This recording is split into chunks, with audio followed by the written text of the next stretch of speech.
Boa noite, pessoal. Vamos dar então início à nossa terceira e última live, intitulado aí Cálculo da força horizontal e momento máximo em estacas. Tema bastante interessante aí, é um assunto que é necessário no cálculo da estrutura, mas que a gente não vê com frequência, né? Aqui definindo os dados iniciais da nossa estaca, né? Vai ser uma estaca bem corriqueira, né, gente? Diâmetro de 30 centímetros, comprimento de 10 metros. A estrutura está num ambiente de classe de agressividade 2. A estaca vai ser do tipo hélice contínua, com comprimento de 5 centímetros. A estaca de 30 centímetros de diâmetro, circular com 30 centímetros de diâmetro, vai ter uma área de 0,07 metros quadrados. Capacidade de carga, 300 kN, sendo que a carga máxima e mínima vão ser respectivamente 240 e 100 kN. No caso, assim, ao longo de todas as estacas da nossa estrutura, o que estava mais carregado estava com 240 kN de carga e a menos carregada estava com 100 kN. Então, quer dizer que a gente teve carga de compressão em todas as estacas, não teve nenhum caso de carga de tração. Então, nós vamos dimensionar somente a carga de compressão. A força horizontal atuante máxima foi de 7 kN. E a coesão do solo, né, eu considerei que um solo argiloso, ou eu considerei a coesão de 67 kPa. Tá? Aí você pensa, poxa, mas é, eu só tenho SPT e eu não tenho o valor da coesão do solo. Existem correlações que você consegue pegar o valor do SPT no solo argiloso e estimar a coesão daquele solo. Tá? Então aqui basicamente qual que é o processo de cálculo aqui, tá? Só ilustrando, a gente vai calcular o diagrama de momentos fletores na nossa estaca. Com esse diagrama, nós vamos, e com o diagrama de força normal na estaca, nós vamos dimensionar a estaca. Ver qual que é a armadura longitudinal que a gente precisa dessa estaca. Com essa armadura longitudinal, nós vamos saber o momento resistente, quanto de momento fletor essa estaca resiste, certo? Com o momento fletor resistente, a gente vai calcular, vai entrar no cálculo da determinação da força horizontal máxima que a estaca resiste. E a gente vai vir com essa força horizontal máxima e comparar com a força horizontal atuante, que é de 7 kN. A força horizontal resistente tem que ser superior à força horizontal atuante. Por que a gente precisa saber o momento resistente da estaca? Porque dependendo do tipo de estaca, do comprimento dela, do diâmetro, por exemplo, estacas mais curtas, tubulão curto, quando ele rompe, devido à ação da força horizontal, ele rompe no solo. Tá? Uma estaca mais longa, quando ela rompe, ela não rompe no solo, ela rompe por formação de rótulas plásticas ao longo do seu fuste. E a formação da rótula plástica está intimamente relacionada ao momento resistente da seção. Tá? Então, dando início aqui no nosso dimensionamento, a primeira coisa, nós precisamos determinar o diagrama de momento setor. Então, nós precisamos calcular o momento setor ao longo do fuste da estaca. Para isso, existem várias formas da gente fazer, existem métodos geotécnicos para isso. Tem um método aqui que geralmente ele é utilizado pelos softwares de cálculo de estruturas de edifício, que consideram molas, substituem o solo por várias molas. Tá? Então, o comportamento do solo ao redor da estaca vai ser substituído por molas. E como é que a gente calcula o valor dessas molas, a rigidez dessas molas, o coeficiente de mola que eu falo? A gente utiliza aqui essa expressão aqui, tá? É uma expressão do Valdemar Tits, em que o coeficiente de mola que a gente está querendo vai ser o produto do valor m, que a gente obtém nessa tabela aqui, pelo valor z, que é a profundidade onde a gente está considerando a mola, tá? No caso aqui eu estou com essa tabela para argila, porque eu comentei que o solo do nosso exemplo é o solo argiloso, mas a gente também tem uma tabela similar a essa para solos arenosos, tá certo?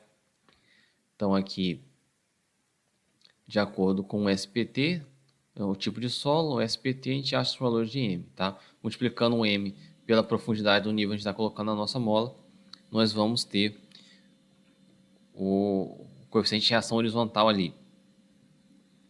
Para achar o coeficiente da mola, nós vamos ter que multiplicar ainda pela área de influência. Como é que funciona? Imagina que a gente tem a nossa estaca aqui. Aqui está o nível do terreno. O primeiro metro a gente vai desprezar, porque a gente não tem SPT no primeiro metro.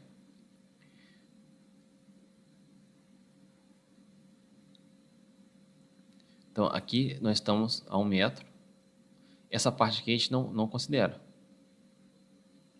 Aqui ao metro de profundidade nós vamos colocar a nossa primeira mola. Tá? Nós vamos colocar uma mola de metro a metro. Por que de metro a metro? Porque a precisão da nossa sondagem é justamente 1 metro. Tá? Não tem como ter uma precisão maior. E já que eu consigo ir de metro em metro, também não tem motivo para eu usar uma precisão menor do que essa. Então a gente vai colocar uma mola de metro a metro. No caso aqui, a área de influência da primeira mola, ele vai pegar a estaca até aqui 1,5 metro de profundidade. Vai pegar esse trechinho aqui. Tá? Esse trechinho vai ter 50 centímetros aqui de altura, né? E a largura vai ser o próprio diâmetro da estaca, que no nosso caso aqui é o diâmetro de 30, igual eu coloquei lá no enunciado. Então a área de influência vai ser 50 centímetros de altura vezes 0,30 vai dar aqui 0,15 metros quadrados. Já a mola aqui a 2 metros, ele vai pegar desde 1,5 metro até 2,5. Então ela vai ter 1 metro aqui de altura pelos mesmos 30 centímetros de largura, vai dar 0,30 metros quadrados. A gente repara que a primeira mola e a última acabam tendo uma área de influência menor, que é a metade. As demais vão ter a mesma área de influência. Então aqui temos a área de influência, temos o tipo de solo, é um solo argiloso, SPT igual a 3. Aqui um solo argiloso, embaixo não um solo argiloso com SPT igual a 6, aqui depois 7, enfim. Vou pegar esse 7 aqui, por exemplo. Se eu ver aqui a tabela de solos argilosos, o SPT7 está aqui entre o 4 e o 8, né? O SPT4, o M valeria 2.000 kN por metro quarto.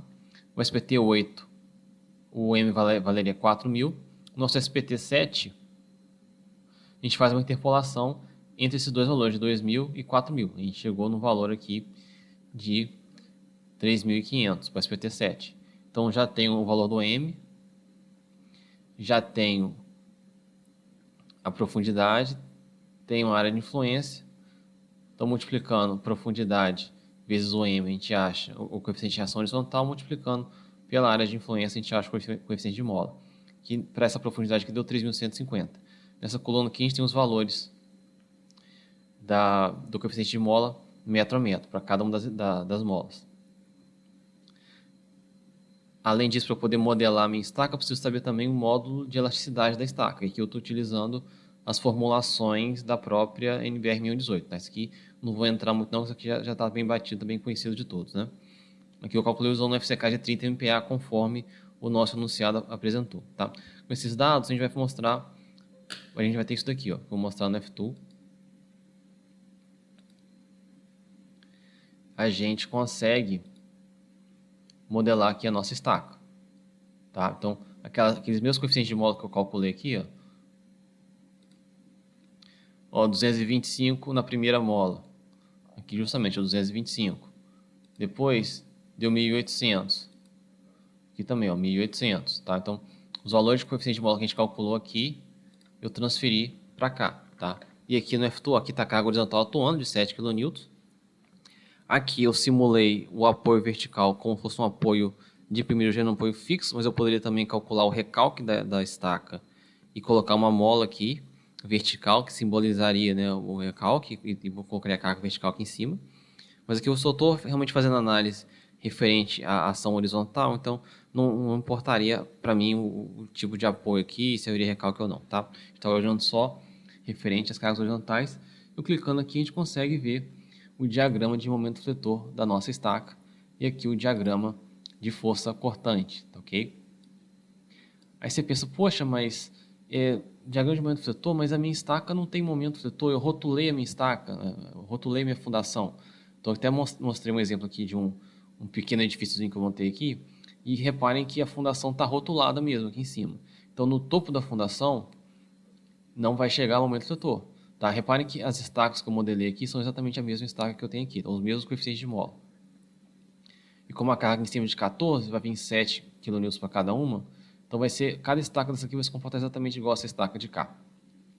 Reparem aqui, mas a minha fundação está rotulada, não vai ter momento fletor na minha estaca.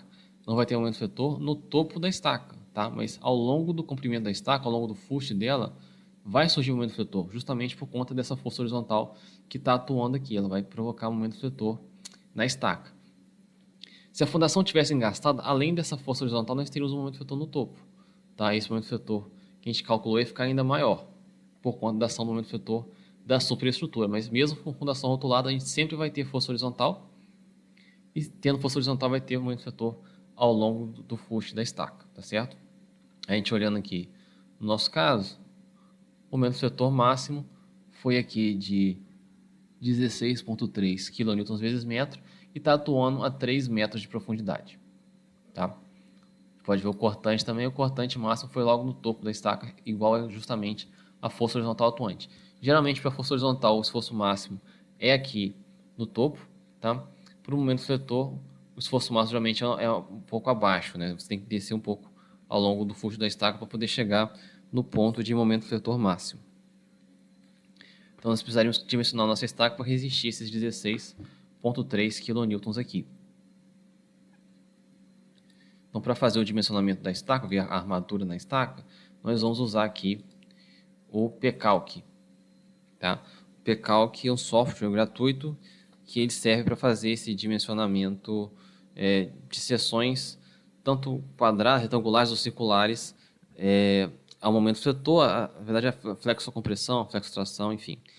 E no caso o pCalc, ele vai dar para a gente a armadura, porque assim, a gente poderia calcular na mão, mas para uma seção retangular é fácil calcular na mão. Seção circular, as fórmulas mudam um pouco, enfim. Para a gente adiantar, vamos direto no pCalc. Né? No nosso caso, a seção é circular, igual eu já comentei no enunciado, seção circular, diâmetro de 30 centímetros, coloquei aqui. Aqui, tabela 4 da NBR 1022, nós temos estaca hélice contínua, FCK de 30 MPa, igual a gente já viu, né? Porque é clássico agressividade 2, igual eu coloquei no enunciado. FCK de 30 MPa. E o gama C, olha só, vai ser de 2,7. Tá? O gama C que a gente está acostumado a trabalhar com 1,4, quando a gente está calculando a estrutura de concreto. Para a fundação, a gente tem que usar um valor maior, né? Porque é uma condição de concretagem muito mais complicada de você concretar uma estaca do que você concretar uma laje, por exemplo, um pilar, uma viga. É muito mais simples uma estrutura da superestrutura, a parte da superestrutura da edificação ser concretada do que a fundação. Você está concretando ali uma estaca 10 metros de profundidade, você não está vendo como é que está sendo a questão a condição de concretagem, se está sendo bem feito, você não consegue vibrar, enfim. Por conta de todos esses problemas, a gente tem que usar um valor maior, minorando a resistência desse concreto. Tá? Então, com esses dados, a gente preenche aqui no pCalc, FCK de 30 MPa, gama C de 2,7. No caso aqui, a gente tem que testar as armaduras, né? Ele não calcula para a gente qual armadura resiste ao esforço. A gente tem que colocar uma armadura e ele vai testar se aquele arranjo de armadura resiste ou não à combinação de momento fletor e carga vertical que a gente colocou. No caso aqui, a estaca é calculada como se fosse um pilar curto. Para pilar, pela NBR 1018, eu tenho que ter a bitola mínima de 10 milímetros. E quando o pilar é circular, eu tenho que ter no mínimo 6 barras. Então, a minha armadura mínima seriam 6 barras de 10. Então, já comecei aqui logo com a armadura mínima de 6 de 10. E essa distância de linha eu coloquei 6 centímetros, que são 5 centímetros de cobrimento que a gente viu no início da aula, né? No início da live. E mais ali um pedacinho de referente ao estribo e referente à metade do diâmetro da barra aqui. Tá, ok? Aqui a gente vai colocar os esforços, né? Os esforços majorados por 1,4. Eu coloquei aqui o esforço normal, justamente o esforço normal da capacidade de carga. Essa estaca suporta até 300 kN, eu já coloquei aqui logo de uma vez. Seria o pior caso, que é o caso de 300 kN. E com isso aqui a gente gera o diagrama de interação dessa seção ao cálculo da flexocompressão. O diagrama de interação, caso você não conheça, né? Ele vai relacionar para a gente aqui na coluna, na linha vertical aqui, nós temos o esforço normal, tá? E na horizontal aqui nós temos o momento fletor resistente. Então a gente vê que para o nosso caso de carga máxima, 300 kN, se eu multiplicar por 1,4, eu vou ter um valor de 420 kN, que está aqui. Tá? Que seria a carga vertical máxima que poderia estar atuando no nosso pilar. Né? Para esse valor de 420 kN, se eu vier aqui,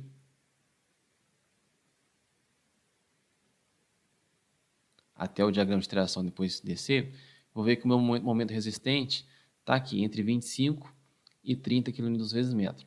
Aqui em toda essa faixa de 0 até 420 kN, né, o momento fletor varia segundo, né? O momento fletor resistente varia segundo essa curva.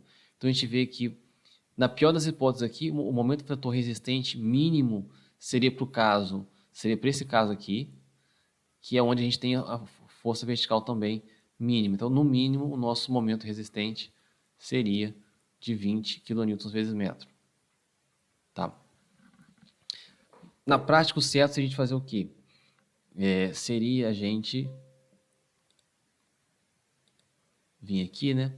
Eu tenho, por exemplo, nesse diagrama de momento fletor, né? Se a minha estaca ela vai ser calculada simultaneamente a esforço normal e momento fletor. Então, aqui no topo da estaca, a carga vertical é máxima, né? À medida que a gente vai descendo o fuste da estaca, essa carga de compressão vai sendo transmitida pelo atrito lateral para o solo. Então, ao longo do fuste da estaca, o esforço normal vai diminuindo. Tá? Mas como a gente viu aqui, o esforço de momento fletor foi aumentando. Então, a gente teria que testar aqui, por exemplo, no topo da estaca, pegar a carga vertical, que seria a máxima, né? E pegar o momento fletor, que é zero, e fazer o teste aqui no diagrama de interação. Depois nós teríamos que vir, por exemplo, para 3 metros, onde o momento fletor é máximo, calcular qual que seria a carga vertical aqui, e para essa combinação de valores, novamente testar aqui o diagrama de interação. A gente poderia fazer testes também aqui nas seções intermediárias, né, e seções também posteriores ao valor de momento máximo. Né? Mas aqui a gente já vê logo de cara que o momento resistente mínimo foi de 20, né? E o nosso momento atuante foi de 16,3. Então a nossa seção ela vai resistir. Só um detalhe que, na verdade, esse 16,3 foi calculado a partir de uma carga de 7 kN, tá? Que era a carga que estava atuando na planta de cargas, certo? Então, o valor da planta de cargas não está ainda majorado pelo 1.4. A gente teria que pegar todos esses valores que a gente viu aqui do diagrama e majorar por 1,4. Então, seria aqui 16,3 vezes 1,4. Nosso momento fletor atuante de 22,82 nessa seção aqui. Tá? Mas, de qualquer forma, nosso momento resistente mínimo seria aqui de 20, né? E se a gente voltar lá no enunciado, eu comentei que a carga máxima foi 240 e a carga mínima foi de 100 kN. Então, nós teríamos aqui, para uma carga, a carga máxima,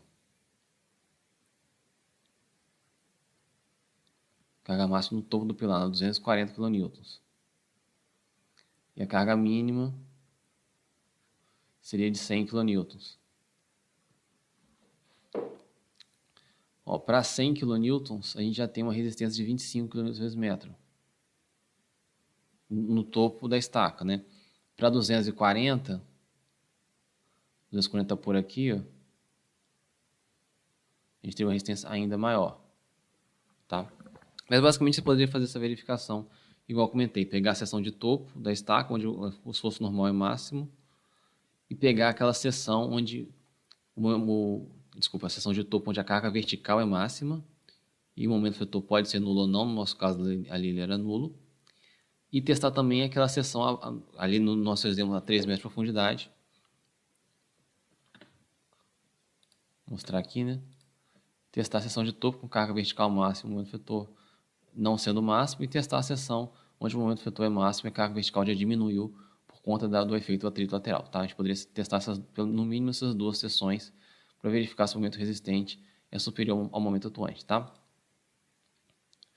No nosso caso aqui, essa armadura de 6 barras de 10 atende. Então a gente pode manter essa armadura mesmo. Então nós já temos um momento resistente. Tá? Aqui nós vamos partir, a gente já calculou o momento solicitante, já calculamos a armadura para resistir esse momento, nós temos um momento resistente. E nós vamos trabalhar aqui agora com a obtenção da força horizontal máxima que aquele solo suporta. Né? No caso, nós temos dois ábacos. Tá? Esse primeiro ábaco é mais referente à estaca curta e tubulão curto, né? Geralmente é mais crítico para esse tipo de situação. Estacas longas são mais críticas no segundo ábaco. Na verdade, nós temos 4 ábacos. Tá? Esses dois ábacos são referentes a solos coesivos, tá? E os outros dois ábacos que eu não coloquei aqui são para solos não coesivos, né? Solos com areia. Então nós temos aqui o primeiro ábaco. Os dados de entrada dele são essa divisão L sobre D. Tá? L é o comprimento da estaca, no nosso caso são 10 metros. D é o diâmetro da estaca, no nosso caso aqui é 10 metros, vai ser 0,30 metros. Então aqui nós teríamos 33, a razão entre L e D. Entrando aqui no eixo horizontal, 33 é até maior do que 20, né? Então a gente vai ter que usar o valor de 20 mesmo. Então vou subindo aqui no 20, vou subir até onde? Qual curva dessa que eu vou querer? Aqui o nosso o Ezinho aqui, ele vai ser zero, porque a nossa estaca está no nível do solo. Na verdade, tem até um bloco de coramento aqui, a estaca está aqui embaixo, né? Então não tem nenhum trecho da estaca que está acima do solo. O E vai ser zero, então o E sobre D vai ser zero também. Então nós queremos essa curva aqui. Então eu vou subindo por aqui, até chegar naquela curva. Cheguei aqui em cima e vou andando na horizontal até chegar ao eixo lateral aqui, deu 60. Então, essa relação L sobre D, entrando no ábaco, deu um valor de 60, tá? O valor de 60 para essa relação aqui. P último dividido por SU vezes D ao quadrado. A gente vai ver melhor no próximo ábaco. Aqui nós temos o segundo ábaco. Nós também vamos puxar um valor daqui. E nós vamos utilizar o menor dos dois ábacos, tá? Aqui o dado de entrada já é um pouquinho mais complicado. Aqui está pedindo MY dividido por SU vezes D ao cubo. Tá? Quem que é SU? SU vai ser a coesão, né? No caso, a gente usa um coeficiente de segurança de 0,75. Então vai ser 0,75 vezes a coesão. Coesão lá no enunciado a gente viu que seria de 67 kPa. Fazendo essa conta aqui, o SU vai dar 50 kPa. Então eu posso substituir aqui 50 kPa, que é a mesma coisa que quilonewton por metro quadrado. O diâmetro ao cubo, o diâmetro é fácil, a gente já viu que é 0,30. Então isso aqui é o cubo. E o MY, quanto maior for o MY, maior vai ser a resistência se fosse horizontal. Então vou pegar o nosso MY crítico, que era aqui o menor MY quando a estaca estava sem carga vertical, né, que era de 20 kN vezes metro. Então vou colocar aqui 20 kN vezes metro. Aqui está em metro, vai ficar metro ao cubo, né? Resolvendo essa expressão aqui, nós vamos obter 14,81. 14,8, né? Vai estar aqui mais ou menos no meio entre o 10 e o 20. Vou mais ou menos usar o ábaco, né? Novamente nós vamos usar essa relação aqui, E sobre D igual a zero, que representa essa curva aqui. Então nós vamos subindo aqui, até chegar na curva. A gente vai chegar aqui mais ou menos no valor de 8. Tá? Então aqui vai dar o valor de 8. Esse 8 o que é? Vai ser essa relação aqui, ó,